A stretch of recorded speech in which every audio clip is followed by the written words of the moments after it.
अस्सलाम वालेकुम। हम तीन चीजें समझ लें आप लोग। कोई भी बिजनेस जब आप करते हैं तो इसमें तीन स्केल्स होते हैं। एक है स्मॉल बिजनेस, एक है मीडियम, एक है लार्ज। मैं हमेशा सबको एक ही बात कहता हूँ कि बिजनेस दो ही अच्छे, या स्मॉल या लार्ज। ये जो मिड स्केल बिजनेस होता है ना, जो बीच का बिजनेस होता है, ये बहुत तकलीफ दे होता है।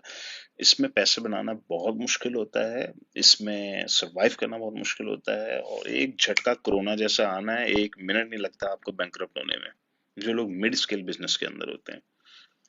तो बिजनेस दो ही अच्छे, या स्मॉल या लार्ज। स्मॉल इसलिए अच्छा होता है कि आप खुद ही करते हैं सब कुछ। दादी अम्मा जो हैं वो कस्टमर सपोर्ट कर रही हैं, दादा अब्बू जो हैं वो अकाउंट संभाल रहे हैं, आप शिपमेंट्स को संभाल रहे हैं, बच्चे पैकिंग वैकिंग और लॉजिस्टिक्स को संभाल रहे हैं, बेगम कोई और काम कर रही हैं। आप हायर नहीं कर रहे किसी को, खुद ही कर रहे हैं, खुद ही सरवाइव कर रहे हैं। स्लो हो गया तो फैमिली की इनकम थोड़ी कम हो जाएगी, ज्यादा हो गया तो फैमिली की इनकम ज्यादा हो जाएगी। ओके। आप लॉयर्स नहीं हायर करते, आप बड़े चक्करों में नहीं जाते, आप अकाउंटेंट्स नहीं हायर करते। बस आप छोटा मोटा अकाउंट्स एक्सेल शीट बना के अकाउंटेंट को पकड़ाते हैं, टैक्स रिटर्न्स फाइल कर दो हमारी। ये होता है स्मॉल बिजनेस, इसमें सर्वाइवल के चांसेस ज्यादा होते हैं। अच्छा, इसी तरीके से लार्ज बिजनेस जो है वो इतना लार्ज हो जाता है कि वो अफोर्ड कर सकते हैं फुल टाइम लॉयर हायर कर लो, फुल टाइम अकाउंटेंट हायर कर लो, फुल टाइम बड़े बड़े दिमाग हायर कर लो। They have lot money. तो ऑनलाइन सेलिंग के अंदर कोई भी शख्स जो 40 से 50 हजार डॉलर बेच रहा है वो स्मॉल बिजनेस में आता है। कोई भी शख्स जो 3-4 लाख डॉलर महीने का बेच रहा होता है वो मीडियम स्केल बिजनेस में आता है। कोई भी शख्स जो 1-2 मिलियन डॉलर महीने का बेच रहा होता है वो लार्ज सेलर कहलाता है। अच्छा, अब आ जाइए मिड स्केल सेलर्स के। मिड स्केल सेलर्स का सबसे बड़ा प्रॉब्लम ये होता है कि वो स्ट्रगल कर रहे होते हैं। वो इतनी ज्यादा रिसोर्सेस हायर नहीं कर पाते, वो स्ट्रगल करते हैं। इसलिए कि 3-4 लाख डॉलर बेच तो रहे हैं, प्रॉफिट भी आ रहा है, लेकिन वो ग्रोथ में एक्यूमुलेट हो जाता है, ग्रोथ में चला जाता है, सारा पैसा ग्रोथ में चला जाता है, ओवरहेड्स में चला जाता है।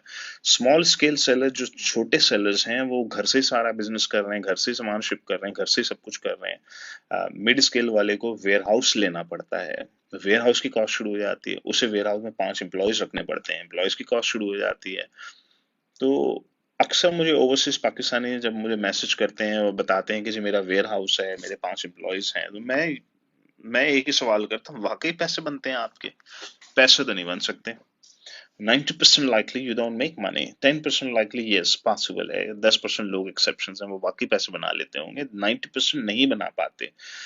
आप अपना वेयर हाउस जब खोल के देखते हैं सामान ही सामान, पता लगता है बिजनेस हो रहा है, वाकई पता लगता है वाह सुभान अल्लाह क्या बिजनेस है आपका। और उसमें फोकलिफ्ट भी चल रही है, पता लगता है जी फोकलिफ्ट ऊपर नीचे सामान कर रही है, पता लगता है सामान है, बिजनेस हो रहा है, क्या बिजनेस है आपका। पैसे नहीं बनते, पैसे नहीं बनने वाले। तो एक लॉ सूट आ गया, आप लॉयर हायर करना पड़ गया, आपका 10,000 पाउंड खाली लॉ सूट के अंदर खर्च हो जाएगा, उसी वक्त 10-15 हजार पाउंड खर्च हो जाएगा आपका एक लॉ सूट के ऊपर। तो क्या करें फिर, क्या करें? यानी कि हम स्मॉल ही रहें, फिर मीडियम ना बने, मीडियम बन गए तो लार्ज बनने की कोशिश करें, लार्ज बनते बनते बैंकरप्ट हो जाएंगे, स्मॉल से मीडियम आके मीडियम से लार्ज होने की स्ट्रगल में तो सारी जिंदगी गुजर जाती है लोगों की। तो राइट तरीका क्या है? क्या है राइट तरीका? चलें अब राइट तरीके को समझने की कोशिश करते हैं। बिजनेस मॉडल्स को पहले समझ लें आप लोग। कोई ऐसा बिजनेस करें जिसमें ऑटोमेशन ज्यादा हो, ऑटोमेशन ज्यादा होगी, रिसोर्सेज कम इस्तेमाल होंगी। कोई भी ऐसा बिजनेस करें जिसमें रिसोर्सेज ज्यादा इस्तेमाल होंगी, वहां स्ट्रगल ज्यादा होगी आपकी। कोई भी ऐसा बिजनेस जो वेयर हाउस डिमांड करता हो और एम्प्लॉयज डिमांड करता हो, समझ जाए सिवाय स्ट्रगल के उसमें कुछ भी नहीं है। सारी जिंदगी में यही बिजनेस करता रहा हूँ। मैं भी बनाता था अपने दौर में, 10-15 हजार डॉलर मैं भी बना लेता था, 10-15 हजार डॉलर पूरा ही नहीं पड़ता था, स्ट्रगल ही नहीं खत्म होती थी। वेयर हाउसेज मैंने दुनिया जहान में वेयर हाउस खोले हुए थे, दुनिया जहान में मेरे एम्प्लॉयज थे। कोई भी ऐसा बिजनेस मॉडल, मैं उस दौर में ब्रांड सेलिंग्स वगैरह ज्यादा करता था, तो वो ब्रांड्स के अकाउंट्स खोलना, फिर उनको ब्रांड्स को एविडेंस देना पड़ता था, बड़े बड़े ब्रांड्स अकाउंट्स होते थे मेरे पास। तो फिर वो $1 million का सामान तो होगा मेरे पास उस दौर में भी, इंग्लैंड में अमेरिका में फैला हुआ था, डिफरेंट वेयर हाउसेस के अंदर मैंने $1 million का सामान रखा हुआ था।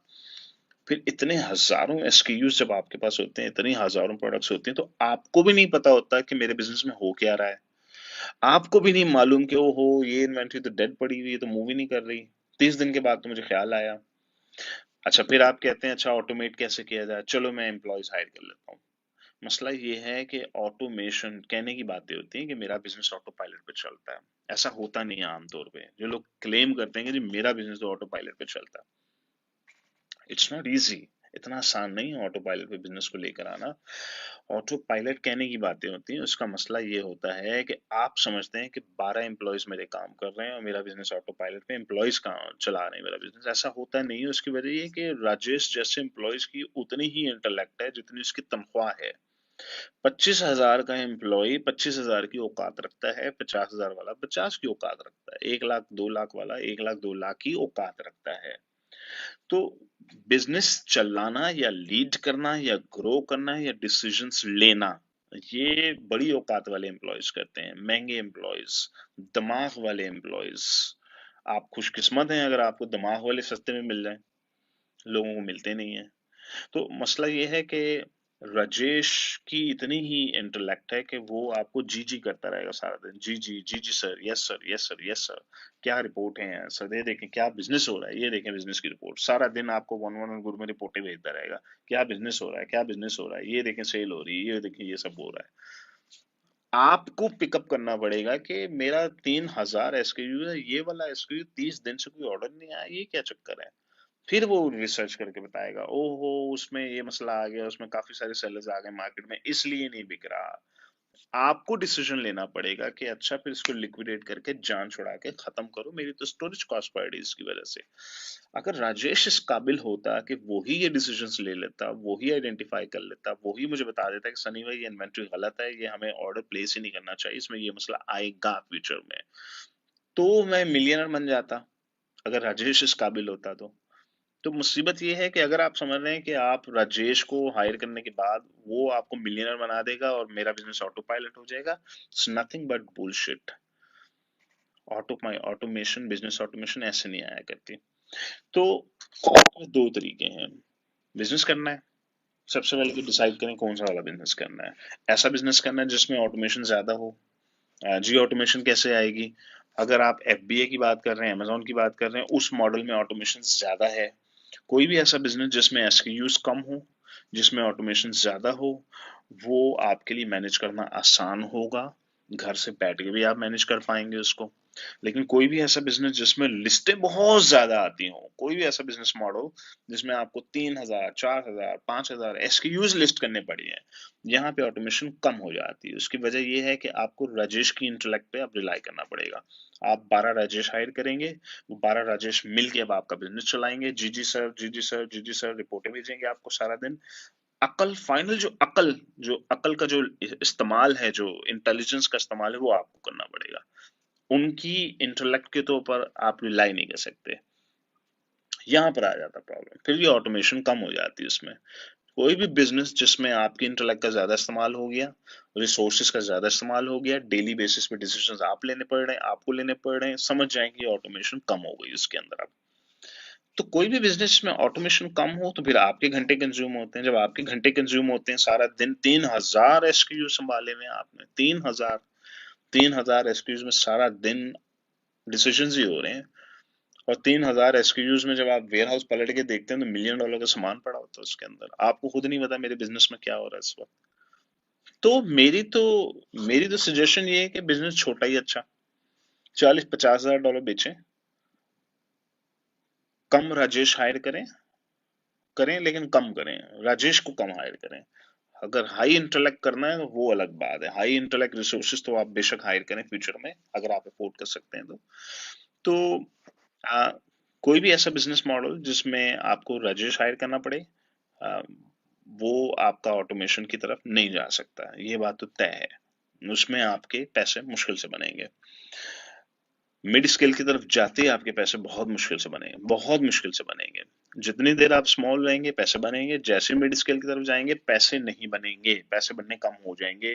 सारे पैसे रिसोर्सेस और खर्चों की नजर हो जाएंगे, राजेश की नजर हो जाएंगे। उसमें को 15-20 राजेश होंगे और फिर उसके बाद आपके वेयर हाउस, फोकले, सामान ही सामान, इन्वेंट्रियां, 3,000 एसक्यू, 3,000 डिफरेंट प्रोडक्ट, पैसे नहीं बनेंगे एंड पे। पहले ही 10-15% के मार्जिन पे अगर आपने वो बिजनेस करना है, तो ये चैलेंजेस हैं जो आपको समझने होंगे। तो बेस्ट स्ट्रेटेजी, छोटा रखें, स्मॉल स्केल पर रखें इसको, अपनी आंखें उकाब की तरह रखें, 40 से 50 एसक्यूज पर काम करें, इससे ज्यादा काम मत करें, इतना करें जितना आप कर सकते हैं। जितनी मेरी आंखें देख सकते हैं 40-50 एसक्यूज को डेली के बेसिस पे राजेश नहीं देख पाएगा। मैं डिसीजन लूंगा कि ये वाली इन्वेंट्री तो मैंने गलत ऑर्डर कर दी है, तो मूव ही नहीं कर रही, ऐसा करो लिक्विडेट करके खत्म कर दो इसको। एक दो राजेश रखें जिनका काम सिर्फ इतना ही है कि जो बेसिक आपके टास्क कंप्लीट कर सकें आपके लिए। तो बिजनेस छोटा रहेगा, ज्यादा आपके पैसे बन जाएंगे, लेकिन आपके घंटे कंज्यूम हो जाएंगे। जब आपके घंटे कंज्यूम होंगे तो उन उन घंटों के अगेंस्ट में आप जो भी पैसे कमा रहे हैं, बस वही अब आपकी मैक्स औकात है। अगर आप महीने का 5,000 3,000 डॉलर बना रहे हैं, बस यही औकात थी अब आपकी, क्योंकि इससे ज्यादा बनाने के लिए मजीद घंटे चाहिए होंगे आपको। वो बिजनेस आपको स्केलेबिलिटी की इजाजत नहीं दे रहा। Again depends on different business model. अगर आप पीएल की तरफ जा रहे हैं तो आपकी मर्जी। पीएल के अंदर आप एक एसक्यूयू पे काम कर रहे हैं, तो आप कोशिश करें कोई बड़ी वॉल्यूम के अंदर चले जाएं, किसी बड़ी निश में चले जाएं जहां ज्यादा ग्रोथ का पोटेंशियल हो, क्योंकि वो उसमें ऑटोमेशन ज्यादा है, उसमें डिसीजंस मेजर आपने ही लेने हैं और एक ही बार लेने हैं, और वो आपकी एक लिस्ट है। जहां 3,000 प्रोडक्ट्स होती हैं वहां 3,000 डिसीजंस लेने पड़ते हैं, जहां एक प्रोडक्ट होती है वहां एक डिसीजन लेना पड़ता है, 5 प्रोडक्ट्स में 5 डिसीजन लेने पड़ते हैं। आप खुद ही कैलकुलेट कर लें आप कितने डिसीजंस लेना चाहते हैं, कितनी आपकी कैपेसिटी है। तो क्या हम ऐसा बिजनेस मॉडल करें जिसमें हम कम प्रोडक्ट्स में काम करें, कम राजेश के साथ डील करें, कम वेयर हाउसेस हों हमारे, और कम फोर्कलिफ्टें हों, कम माल पड़ा हो, माल ही माल यही डबो देगा सबसे ज्यादा आपको। माल ही माल डबो देता है बेसिकली। मैं हजारों लोगों से मिलता हूँ, ओवरसीज पाकिस्तानियों से रेज रोज मिलता हूँ, और मैं उनकी कहानियां सुनता हूँ। मैं एक ही सवाल पूछता हूँ, वेयर हाउस है जी सनी भाई है, एम्प्लॉयज कितने हैं जी 12। तो मैं कहता हूँ आपके पैसे बन ही नहीं सकते। वो मानने के लिए तैयार नहीं होते। बाद में वो बताते हैं जी मैं सही कह रहे हैं आप, मेरे तो पैसे नहीं बन रहे। शो ऑफ का कल्चर बहुत ज्यादा है पाकिस्तान में, लोग मानने के लिए तैयार नहीं होते। शो ऑफ के चक्कर में लोग डूब जाते हैं जी, वेयर हाउस होना चाहिए, फोकलिफ्ट होनी चाहिए, लोग इसी में मारे जाते हैं आमतौर पे। अच्छा, अब वो मुझसे पूछते हैं सोल्यूशन क्या है, तो मैं उनको सोल्यूशन ही बताता हूँ, बैग पकड़ो पाकिस्तान चले जाओ और इस बिजनेस को खत्म कर दो। इसमें से 3,000 में से 25 या 30 एसक्यूज निकालो, उन 25 या 30 एसक्यूज को पीएलएफबी में कन्वर्ट करो, बस और कुछ नहीं करो। और इंग्लैंड में बैठे किसी पार्टनर के साथ छोटी मोटी पार्टनरशिप कर लो उसको सर्टेन परसेंटेज के ऊपर, वो आपका एक हिस्सा हैंडल कर ले, पाकिस्तान वाला पार्टनर आपका पूरा बिजनेस चलाएगा। बीवी नहीं मानती, बीवी कहती पाकिस्तान नहीं जाना, मेके जाना पड़ेगा, अम्मी अबू के पास काम करना पड़ेगा, वो ऑफ कोर्स तैयार नहीं है उसके लिए। तो वो फिर फंस जाते हैं, ओवरसीज पाकिस्तानी आमतौर पे फंस जाते हैं इंग्लैंड में अमेरिका में रह के। It's very hard. ओवरसीज पाकिस्तानियों के लिए मेरी एक ही एडवाइस होती है कि भाई बिजनेस स्मॉल रख लें या फिर लार्ज की तरफ चले जाएं। स्मॉल से लार्ज बिल्कुल पॉसिबल है, a lot of cash, a lot of cash. कोई भी छोटा बिजनेस बड़ा हो जाता है। या ऐसे बिजनेस में जाएं जिसमें ऑटोमेशन बहुत ज्यादा हो, वेयर हाउसेज और राजेश ना रखने पड़े। जितने ज्यादा राजेश होंगे आप पैसे नहीं बना पाएंगे। बस जाहिर आपके पास टैके टैका होगा कि देखो मेरे कितने एम्प्लॉयज हैं, लेकिन वो एम्प्लॉयज 25,000 रुपए वाला एम्प्लॉय बस उसकी इतनी औकात होती है कि वो फाइनल डिसीजन आपको ही लेने पड़ते हैं, फाइनल डंडा आपको चलाना पड़ता है, वो नहीं चला सकते बिजनेस आपके लिए। बहरहाल ये आपकी मर्जी, आपकी मर्जी। स्मॉल, मीडियम, लार्ज, ये 3 आपके एरियाज हैं, आप इनको एक्सप्लोर करें, समझने की कोशिश करें मेरे पॉइंट को कि मैं क्यों आपसे कह रहा हूं कि स्मॉल ही अच्छा है या लार्ज अच्छा। मिड स्केल बहुत तकलीफ दे हो जाएगा आपके लिए, अनलेस कि मिड स्केल में आप जाएं, लेकिन मॉडल डिफरेंट रखें। कौन सा मॉडल होना चाहिए? ऐसा मॉडल जिसमें नंबर ऑफ एसक्यूज लिस्टें कम से कम हो, वेयर हाउस ना हो, ज्यादा राजेश ना हायर करने पड़े। फिर तो वो मिड स्केल भी जा सकता है, 3-4 lakh dollar per month sale भी हो सकती है आपकी। मॉडल डिफरेंट रखिएगा अपना।